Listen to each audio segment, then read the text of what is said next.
Galactic greetings, dear Astro friends. Here's Melanie on the 17th of December 2024 in the galactic days of the year.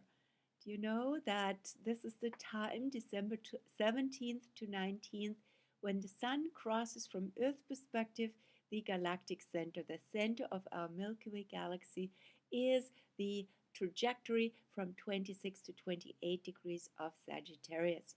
And if your birthday is happening currently, or is your moon, your ascendant, planets are in that in those degrees, they are, you can claim that, you can state they are in the galactic center. What does that mean?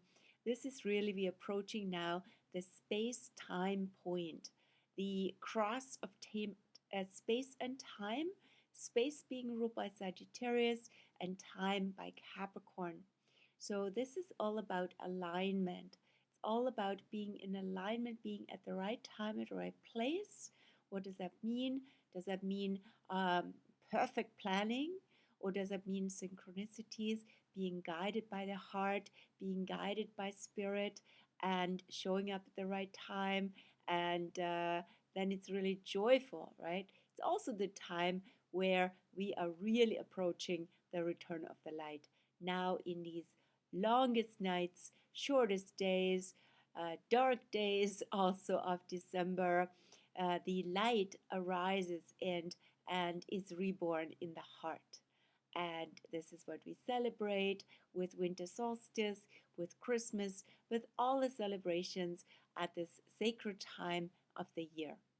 So yes, of course, these Astro video news, they cover the time from in the transition from Sagittarius to Capricorn, Winter Solstice, and here we go.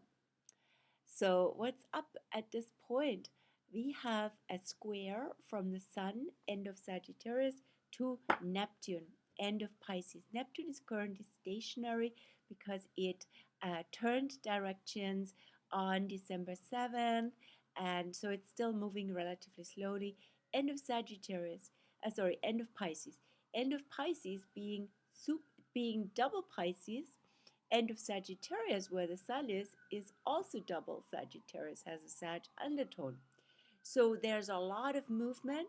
There's a lot of notion also for flow, for also lifting our vibrations and being joyous, and blessing also is offering blessings to ourselves, to the world, so that the best outcome may occur, and we surrender to that. It's also an energy of prayers, of of chanting, of singing, but also a square is also a challenge, right? To see beyond illusions and delusion, which could be the Neptune in Pisces. Disillusionment or unmet expectations can be also a more lower vibration of all this. But at the same time, if we have intentions and prayers and blessings, yet we're surrendering at the same time, we are not attached, and we're still trusting that the best outcome will occur in whatever situation applies to you and, of course, in the world. Right? So this is really a very fluid energy at this time, and sometimes also the right direction, which is also the notion for Sagittarius, is about letting go, right? Which would be Neptune in Pisces. And at the same time, there can be lots of righteousness and lots of chaos, right? That's another expression of that. My intention is always in the astrology work, in my writings, to recognize these patterns and then up level and uplift them, right? Just to see how can you basically, rather than being in this mode of being caught in chaos and arguing over opinions and righteousness and all that, right? To actually say, hey, may the best outcome occur here, and let's go for unity rather than for more division. So that brings me also to the upcoming square of Jupiter and Saturn. I show you that in the winter solstice chart. So this is the chart of winter solstice, December 21st. I'll get back to that a bit later. But the big news also for this week is Jupiter in Gemini is squaring here, 90 degrees angle, 3 signs apart, will square again Saturn in Pisces. Jupiter is currently retrograde until February 4th. Saturn goes direct. So they are in square with each other. If you have anything in the center of Gemini, in the center of Pisces, or also in the center of Sagittarius or Virgo, you're definitely affected by that. What does that mean with this square? So the two giants, right, the two biggest planets of our solar system, they have together a 20-year cycle. And they started a new 20-year cycle at winter solstice exactly 4 years ago, 2020. You might remember that big event. Maybe you even saw them in the sky. In the evening sky, we saw that beautifully here, that special cosmic event, celestial event, lots of astronomers with their telescopes out there, and it was a nice clear sky. So I really very remember that really well. And so they lined up together, started a new cycle, and guess at what degree in the zodiac? At 1 degree of Aquarius. 1 degree of Aquarius. This is where Pluto is now. So this new cycle started, and then I get to the square in a second, a little patience. So this new cycle started to initiate a new socio-political, economic cycle. That doesn't mean everything occurred already instantaneously. Of course, it takes a while for things to build, just like for plants to grow. But a seed was planted, and it was all about our shared humanity, right? And also systems, which is the theme of Capricorn Aquarius. New systems need to be established. New collaboration, teams, and organizations also, while their shadow is also currently being called out by Pluto, the big transformer. So we are now in the first critical alignment since this conjunction, and that is this waxing square. So Jupiter has in the meantime reached Gemini from Aquarius, where they were, and Saturn has reached Pisces, and now they're in this sharp angle with each other. So that is the first crisis of this cycle. And we already had an alignment of them, an exact alignment, on August 19th this year. That alignment actually came with Mars. Mars was in Gemini together with Jupiter and Saturn in Pisces. So you remember, of course, in the summer, in the pre-US election summer, all these debates, all this contentiousness, all this division. Whoa, intense. Plus, it was also a return, a Mars return for the US. The US have also Mars in Gemini, right? So that came full circle as well and really brought that out. And now we have a president-elect who's a Gemini, and we have also Robert F. Kennedy Jr. In his cabinet, as it looks like, who has a Jupiter in Gemini return at this point, right? Who would have thought that they pull up together? And others, right? So there's a whole team forming here. Then, so this is definitely a critical phase that shows us also what's the crisis here, actually, right? So as I said, with Jupiter and Gemini, there's lots of division going on, and also importance for literally Jupiter and Gemini freedom of speech, and also freedom of information, right? That's Jupiter is about freedom and understanding also all the information better, right? And then what's with Saturn in Pisces? Is that the factor of misinformation? Is that the factor of chaos and of confusion? Yes, it can be, and that can be one of the crises. But also there's with Pisces is in general and sign that is very open, right? So there's all this openness and all this, what can happen with too much openness is a chaotic situation, right? Anything goes. But Saturn says that doesn't really work so well anymore.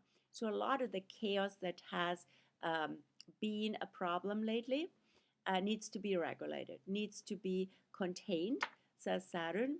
And of course, for US, that is also super relevant regarding immigration, right? And then you have the situation in Canada currently, or even just super recently, right? We have a prime minister still who has a lot going on in Sag. He has Jupiter, Neptune, and Mercury in Sag. So he has also this Mercury retro effect in Sag, which, yeah, so a few really unexpected moves happened, and all of that is a crisis in trust, right? So crisis in trust in the cabinet and also crisis in trust in the population. And yeah, so one could say much more about that.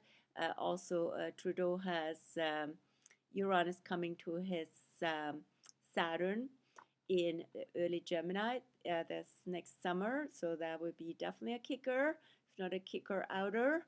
And he also has, as I said, the square occurs on December 24th. His birthday is December 25th, right on Christmas Day. And there's lots going on for him. Also, Neptune in Pisces on his late Pisces Mars, right? Speaking of chaos and confusion. And things are just unsustainable and can't, yeah, get, you know, uh, back on board in a way. So many people have left, right, and abandoned him, and so on. Things are really chaotic, and the chaos can also lead to renewal, right? This is also what we're all into with Pisces, the Pisces Aries transition. This is very emphasized at this point.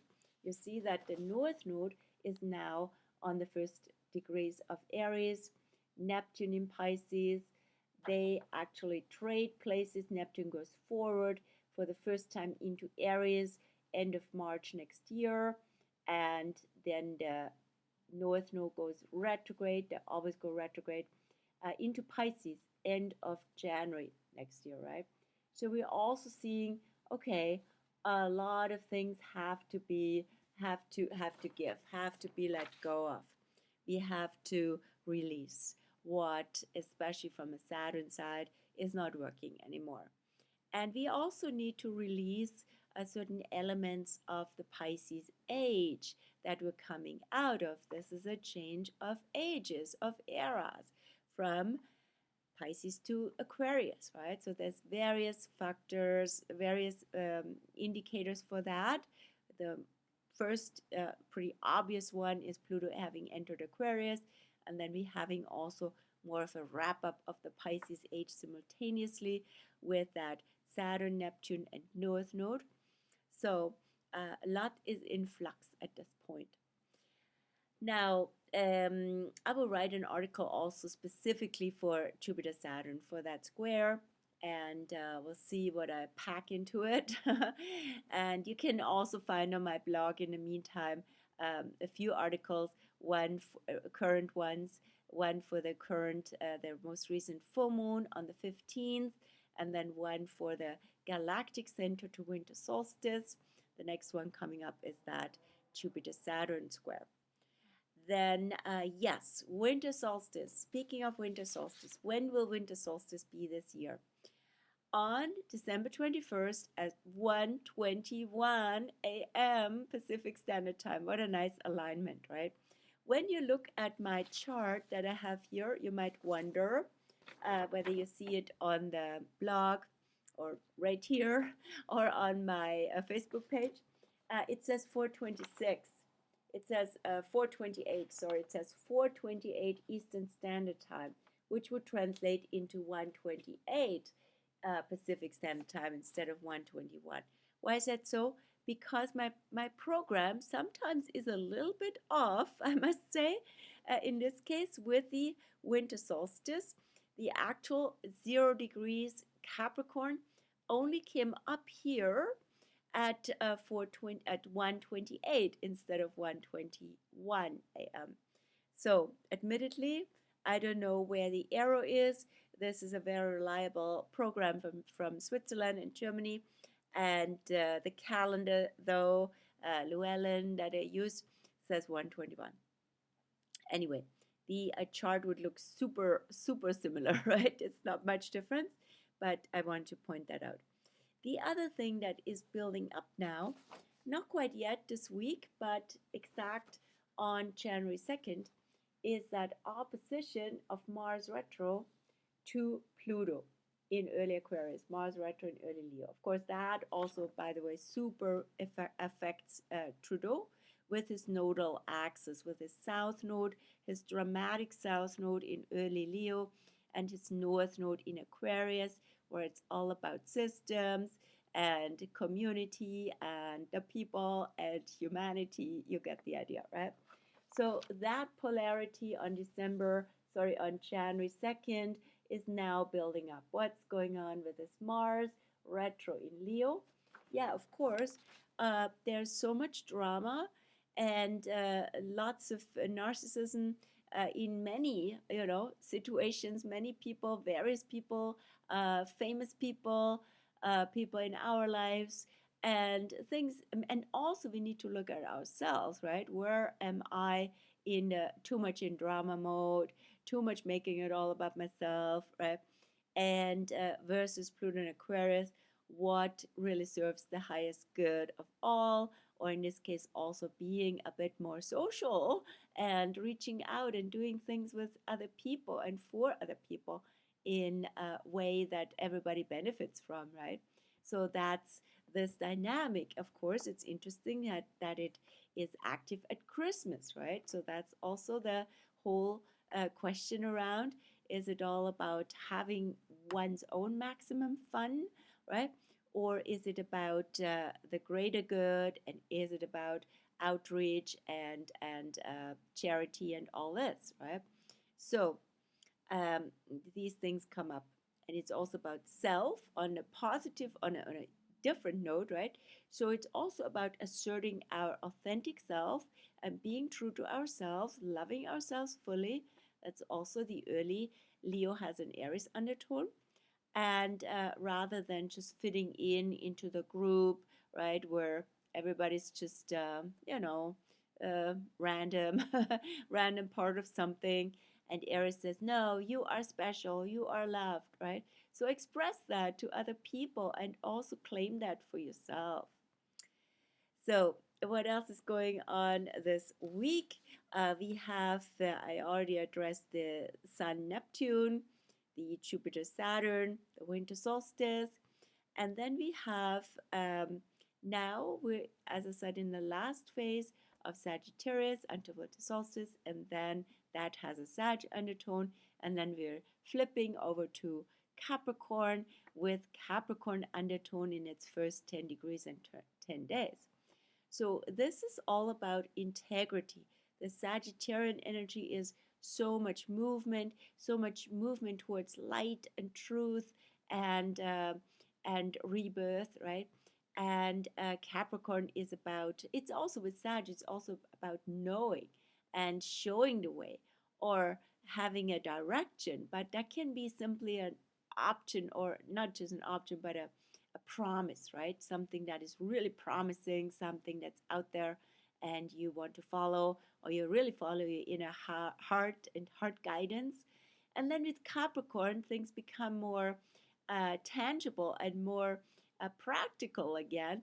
And it's that, yeah, you got to implement all this, all that you know. You got to walk your talk. You got to do something with these gifts under the Christmas tree and from the returning light, right? To really be, um, yeah, be helpful and apply yourself and apply what you know. Then we have now the moon freshly in Leo also has met Mars. When is the moon meeting Mars? Maybe a little later. Actually, moon meets Mars tonight at 1:13 a.m. Pacific. The moon has already opposed Pluto at 4:50 p.m. So we could have already felt this whole dynamic that I just described with Mars, Pluto, via the moon here as a precursor, right? So feeling into this whole relationship between um, celebration, self, and then others, humans. How's humanity doing while you're having a good time, right? So how can all that come well together, right? Rather than being in two different worlds, right? That's often the situation with oppositions. Then the moon meeting Mars, as I said, that's a crucial phase of the lunar cycle, meeting Mars overnight. So that can be really stirred up emotions, and that can be a really positive thing because you're elated, you're excited about something. Or you could be really angry, right?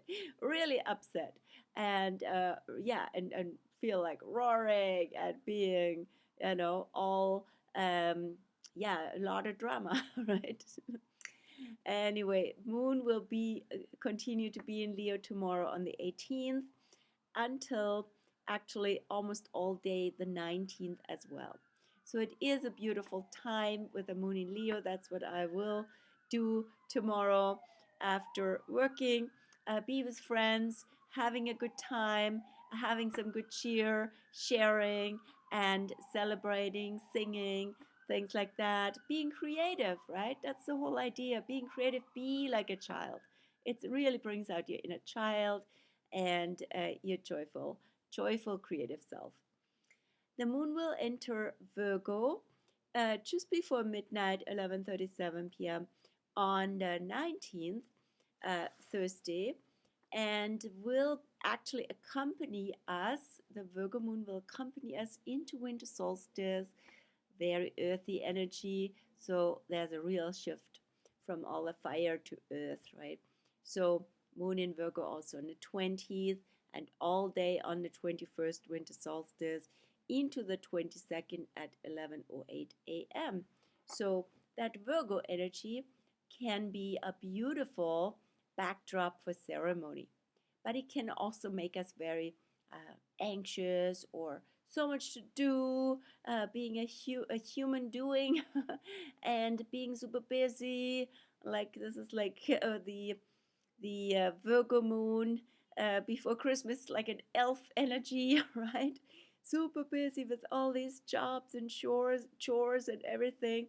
So also take that easy. Take good care of your health, of your wellness, and set a good tone for the winter season as the moon will be in Virgo when the sun enters Capricorn on the 21st at 1:21 a.m.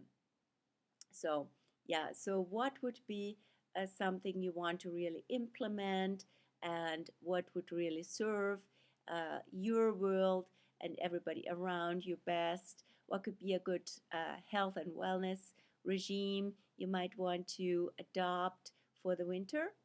And maybe also, yeah, there's a lot can actually get accomplished with that Virgo moon, and it really grounds us. It grounds us in reality. It grounds us in what works. It grounds us in what can make the world a better place. How can we take care of business, take care of certain issues that have been long-standing and might have been neglected in the SAG season. Then the moon will be in Libra from the 22nd in the morning on at 11:08 a.m. and then all day of the 23rd and also all day of the 24th, Christmas Eve. The moon will actually at in Christmas night from the 24th to the 25th move over the magical Libra Scorpio point, so it can be quite a magical Christmas. And but the days before, as I said, we'll have the moon in Libra, while the sun is freshly in Capricorn, so that will be a half moon, a waning half moon because we're in a waning phase now. And so Libra, Capricorn, right? So they both have actually a lot in common because they're a lot about culture and tradition. That is a beautiful alignment before Christmas. So really going into maybe classical culture and traditions, wonderful for that. And don't be too, upset about the things being super perfect. Everything is just perfectly nice and perfectly arranged. So allow also for a bit of, don't be too judgmental about all that, right? Allow things to be, to sort themselves out as well, right? And yes, relationships, of course, play an important role for Libra and also choices, right? So, whom do I choose to celebrate with? Could be a big deal, right? And you can imagine also in the United States, that was already a big deal for Thanksgiving. So, to be also, yeah, so maybe diplomatic, but also being, yeah, having with Capricorn, Libra, having some restraint and being kind to one another, even if you don't agree about everything, right? That's very Capricorn, Libra. Being an adult is very early Capricorn as well, and being civilized is very Libra. So these things come up, and but you might also have some flashbacks with the Libra moon and Capricorn, right? Of you compare, right? Sometimes Libra compares, and Capricorn is about history and the past, the olden days, right? Christmas, and but again, the South Node is now in Libra, right? With that pre-Christmas moon, and so we also see where Libra doesn't serve us so well, or Libra doesn't really work so well. That would be when we are too much oriented towards other people in terms of comparing ourselves, as I said, or too much catering to them. And then Capricorn can become resentful, right? Or also being with Libra compromising, right? And all of that, right? With all that notion of being fair and being nice becoming actually fake, right? So we don't want that. And yeah, Libra moon continues, as I said, until even Christmas Day. And on Christmas Day, again, I want to emphasize, is the day when Jupiter in Gemini squares Saturn in Pisces. So that energy that I described above, this first crisis in this not so new cycle, it's not just coming up on Christmas Eve. It has been on almost continuously since the summer, when it was the first time exact after Jupiter entered Gemini in May, end of May, and was the first time exact on August 19th, and then kind of a bit out of orb, out of exactitude, and now exact again. So you would have definitely felt it throughout December, and then it continues in January, right? So certain crises that really are showing up now, they need a resolution, and old things that don't work anymore. That is also Saturn in Pisces, right? They need to let go of, and that can have to do also in our with our personal life, of course, right? Yeah, now we have also on Christmas Eve the alignment of the Sun in early Capricorn in quincunx, 5 signs apart, with the with Mars retrograde in early Leo. So that Capricorn Leo energy is kind of at odds with each other, right? I had this a weaker client with lots of quincunxes, and we had some discussion about that. So that's always a 5 sign apart alignment, and these signs and planets in those signs, they seem to have not much in common, because when you take Capricorn, that's a cardinal earth sign, and you have Leo, that's a fixed fire sign. So how do they even meet? They're so different, right? But still, they have a relationship, right? So it's a lot about process, coordination of what in this case.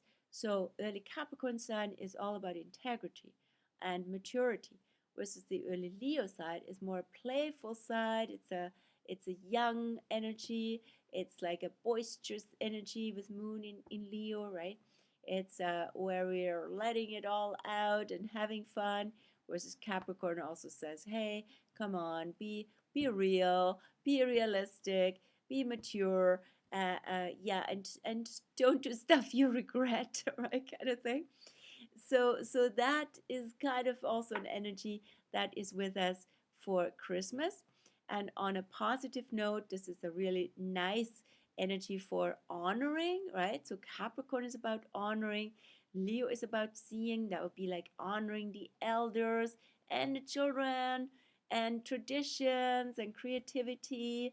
So all of that is another way of channeling that energy.